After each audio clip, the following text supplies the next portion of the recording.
আসসালামু আলাইকুম। আশা করি সবাই ভালো আছেন। আলহামদুলিল্লাহ আমিও ভালো আছি আপনাদের দোয়া আর ভালোবাসা নিয়ে।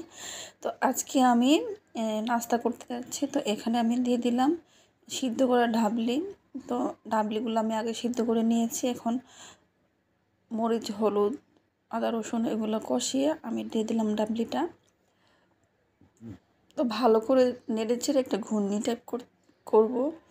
তো আমার প্রায় শেষ। এখানে আমি কাঁচামরিচ, ধনেপাতা আর দিয়ে দেবো একটু ধনিয়ার গুঁড়া, একটু জিরার গুঁড়া, কারণ একদম শেষ পর্যায়ে।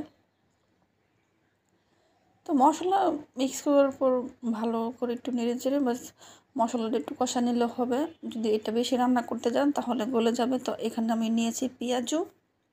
তো এখানে করব আমি পেঁয়াজুর জন্য নিয়ে নিয়েছি মসুরির ডাল, আর নিয়েছি এখানে হচ্ছে আপনার পেঁয়াজ কুচি, পুদিনা পাতা আর কাঁচামরিচ কুচি।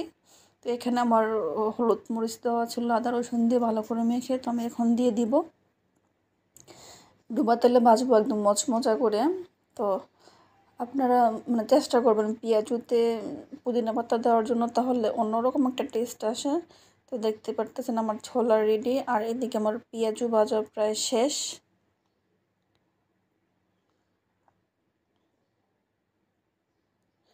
তো মানে ভাইয়ের থেকে নাই নাকি ঘরে যথারীতি চেষ্টা করি বাসার কিছু খাওয়ার জন্য, বাসায় করার জন্য।